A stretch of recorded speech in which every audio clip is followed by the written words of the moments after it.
ओम नमो भगवते वासुदेवाय नमः। नारद पुराण के अनुसार ये बताया जाता है कि देवउठनी 11 के दिन भगवान नारायण का विवाह तुलसी माता से कराया जाता है। इस संदर्भ में कई कथाएं प्रचलित हैं। कुछ पौराणिक कथाओं के अनुसार तुलसी सावर्ण्य ऋषि की एक परम सुंदर कन्या थी।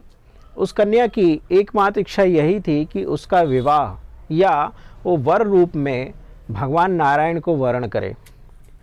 इसके लिए तुलसी माता ने, जिन्हें वृंदा भी कहा जाता है, उनने बद्री वन में जाकर ब्रह्मदेव की आराधना की और तप किया। तप के फलस्वरूप ब्रह्मदेव प्रकट हुए और तुलसी माँ से उनकी इच्छा पूछी।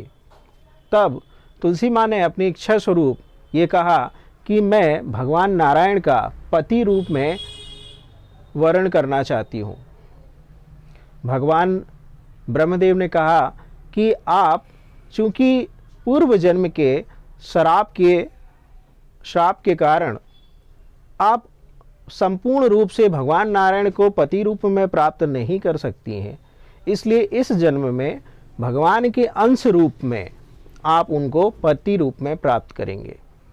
भगवान ब्रह्मदेव ने इस रहस्य का उजागर किया कि राक्षस कुल में शंखचूर्ण के नाम से भगवान नारायण का एक पार्षद, जो भगवान का वैकुंठ लोक में द्वारपाल था और एक ऋषि के श्राप से राक्षस कुल में जिसका पूर्व जन्म हुआ था, जो भगवान नारायण का अंश था, उससे ही तुम्हारा विवाह इस जन्म में संभव हो पाएगा। कुछ समय पश्चात उसी वन में तुलसी माँ का विवाह संपन्न हुआ शंखचूर्ण के साथ, जिसके प्रभाव से शंखचूर्ण राजा इतना प्रभावशाली हुआ कि उसने समस्त लोकों पर अपना राज्य स्थापित किया, जिससे देवों की दुर्गति हुई। इस फलस्वरूप देव ब्रह्मदेव के शरण में गए और शरण में जाके शंखचूर्ण की मृत्यु का उपाय पूछा। तब ब्रह्मदेव ने कहा कि शंखचूर्ण की मृत्यु असंभव है, इसे शिव, नारायण या शिव ही संभव कर सकते हैं। फलस्वरूप सभी देव शिव जी के पास जाते हैं और वहाँ जाके इस शंखचूर्ण के वध के लिए आग्रह करते हैं। तब शिव जी भगवान नारायण से कहते हैं कि शंखचूर्ण का वध कैसे होगा। भगवान नारायण कहते हैं कि हे प्रभु, आप तो विश्व के पालन करता और संहार करता है, दोनों शक्तियाँ आप में ही समाहित हैं और आप ही से संभव कर सकते हैं।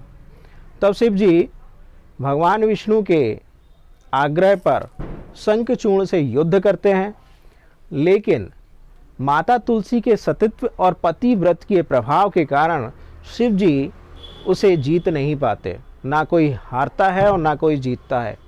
तब भगवान विष्णु एक ऐसा छल करते हैं जिसे कहा जाता है, भगवान नारायण को छलिया भी कहा जाता है, तो गोविंद छलिया भी हैं। तब भगवान तुलसी माँ के साथ छल करते हैं और शंखचूर्ण का रूप धारण करके उसके महल में जाते हैं और कहते हैं कि मैंने समस्त लोगों को जीत लिया है और युद्ध समाप्त हो गया है, शिवजी परास्त हो गए हैं, आप मेरा आलिंगन स्वीकार कीजिए। जैसे ही माता तुलसी शंखचूर्ण रूपी नारायण भगवान का आलिंगन स्वीकार करती हैं, उनका पतिव्रत नष्ट हो जाता है और उसके फलस्वरूप शंखचूर्ण का वध हो जाता है और भगवान नारायण अपने चतुर्भुज रूप में प्रकट होते हैं, जिसे देख माता तुलसी आहत होती हैं और भगवान नारायण को श्राप देती हैं कि आप पाषाण हो जाएंगे, जो फलस्वरूप भगवान शालिग्राम पत्थर के रूप में पूजे जाते हैं।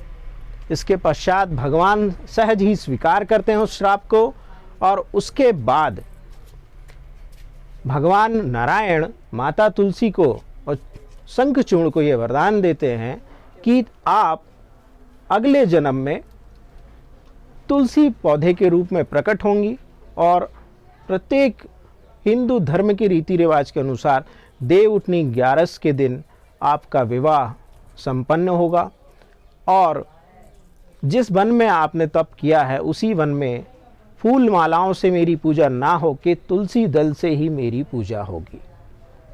और शंखचूर्ण को यह वरदान हुआ कि शिव जी के त्रिशूल से आप भस्म हुए हैं, उस भस्म में उनकी हड्डियों से ही शंख का निर्माण हुआ, और वो शंख ही शंखनाद, यानी किसी भी पूजा के पहले देवों के आवाहन के लिए ही शंख उसी शंखचूर्ण से ही बना, जो भगवान नारायण का अंश था।